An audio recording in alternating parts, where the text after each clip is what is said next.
Hi, this is Sarit Switzer, and welcome to the It Is Taught podcast, a podcast devoted to the teachings of Rabbi Shneur Zalman of Liadi as recorded in his most famous work, the Tanya. My hope for this show is to make these teachings accessible and relatable to the average person, regardless of prior Jewish education or affiliation.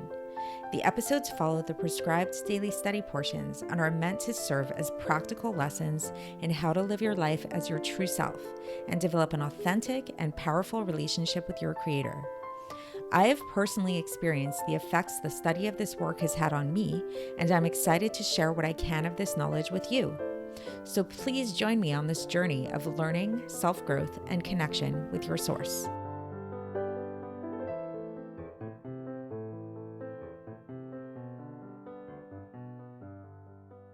Hi, and welcome to the It Is Taught podcast. This is episode 185 for the 25th of Iyar in a leap year. So the other day, I was having a philosophical discussion with a friend about the concept of God and about how this word God that we use is really so imperfect and almost problematic in a way, because it's really been misconstrued, misused, co-opted by a lot of other religions, by secular society. And even within Judaism, sometimes it can get very confusing as to what is God? Like, who is God? What comes to mind when you think about God?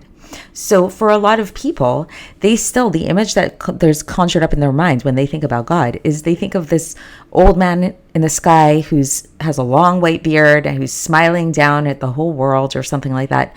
That's not God, you know? And what about, like, if we would say, okay, so God is this being that created the world, created the heavens and the earth. It's like, okay, maybe that's like an aspect of how we relate to God and understand God, but that too is not God.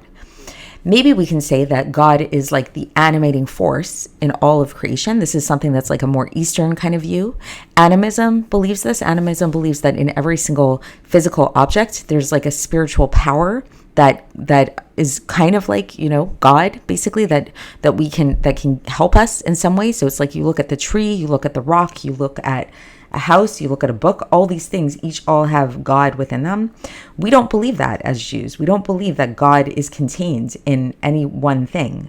So while it's true, and we learn in Chassidus, and this is where it's a really nuanced, perhaps, or a finer point to really understand, it's true that there is nothing in the world that exists apart from godliness. So the book does not have an existence of its own. The tree does not have an existence of its own. The stone does not have an existence of its own. And all their whole entire existence is nothing but godliness, but God. It's totally dependent on God. But yet God cannot be defined in any one of these things. And not only, as we'll learn today, can God not be defined in any one of these physical objects, but God can also not be defined as anything spiritual. So this is another misconception that people sometimes have, is they think that, okay, what is God? God is spirituality. Like, people will say, I'm feeling very spiritual today. I'm connecting with God. You know, I'm removing myself from physicality. And what they're failing to understand is God is no more spiritual than he is physical. And God is something that's beyond all of these definitions, beyond all of these limitations at all.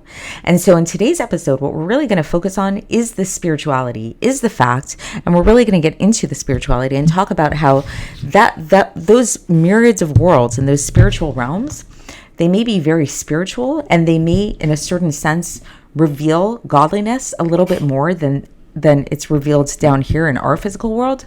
But on another level, they actually conceal the essence of God to the same extent that God is concealed down here. Because God, in his essence, is not found in any one of those places. And this is really related to what we learned about yesterday. You can go back and listen to yesterday's episode if you'd like a refresher on that, about the idea of the soul, and how we talked about how the soul is not found, the essence of the soul is not found in any one particular part of the body. Like, you can't say that the soul is more in the hands than it is in the foot. It's more in the heart than it is in the stomach.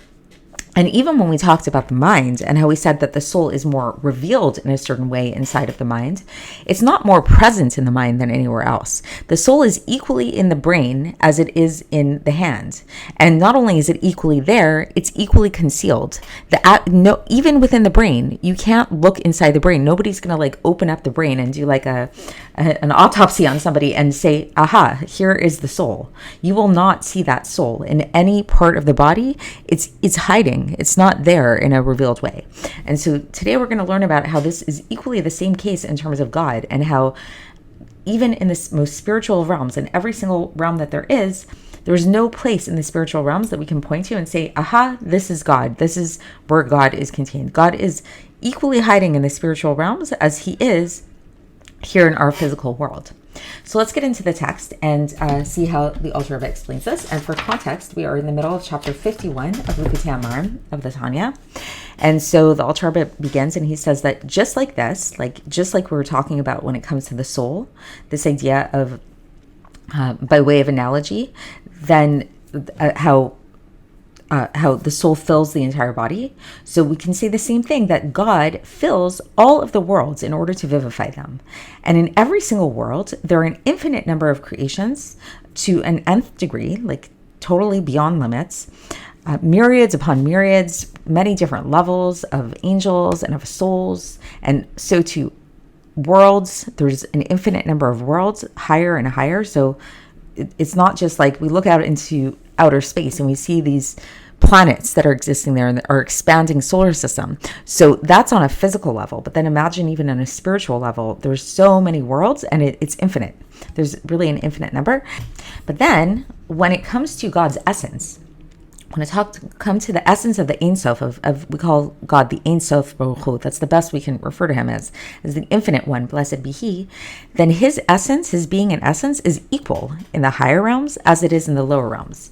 Just like the soul that we explained above, just like how the soul is equally present inside the body, in every single part of the body, regardless of which part we're looking at. And so then the Alter Rebbe says that this is what's explained in the Tikkunim, in the Tikkunei Zohar, where it says, the Ihu Stimu Dechol Stimin. He is the most hiddenness of all the hiddenness.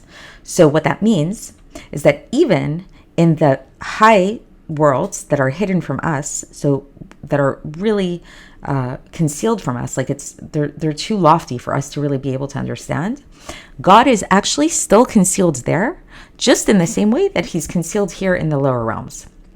Because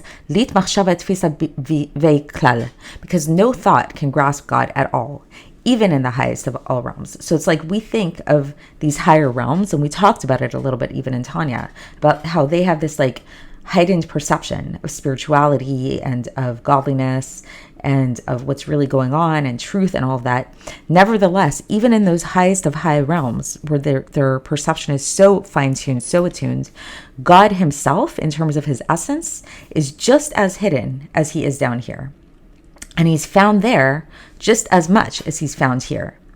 So that's the end of the section. And so again, it's just relating it, just like yesterday we talked about the soul, and we talked about how the soul is equally present in every single part of the body.